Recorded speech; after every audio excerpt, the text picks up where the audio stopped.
Thanks, Chuck. This is an exciting and historic moment.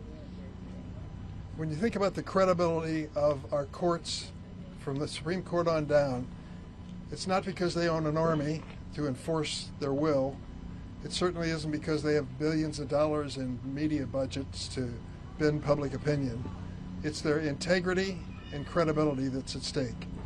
When we were given this opportunity under President Biden to fill the vacancies in the federal judiciary, we of course looked to him first for guidance.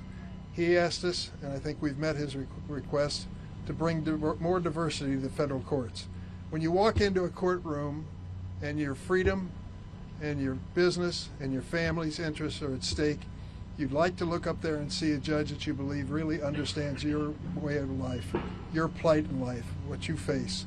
That means more diversity. Black, white, and brown, women, people, minority groups that were not represented in the federal courts. So we set out to do that, and we did it, achieving 200 today and more to follow. I hope many more the rest of this year. It's been, yes, I hope it is heard by someone. But the bottom line is, it was not an easy task. In the first 2 years of the Biden administration, we were an evenly divided Senate, an evenly divided committee, and one of our members, our dear friend Dianne Feinstein, was sick many days and couldn't make it to the committee. We still managed to achieve this goal with her cooperation and her heartfelt interest all the way. We've also had an amazing challenge to make this a bipartisan approach. 90% of the judges that have been approved were with bipartisan roll calls. 3/4 of those roll calls for the circuit court had bipartisan roll call support.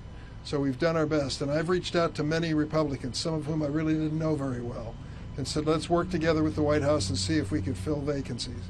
I was fortunate, even under the Trump administration, to fill, with Tammy Duckworth, to fill every vacancy in Illinois under that administration. You can do it if you're willing to compromise and willing to really work together, and that has happened. So where do we go from here?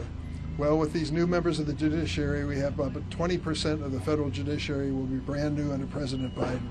We're going to continue his challenge to come up with diversity, to come up with the kind of leaders that will make a difference for the future of America and the credibility of the bench. I could go through my nominees as Chuck had. I have great pride as Senator Duckworth has. We have tried to find our very best using a professional panel.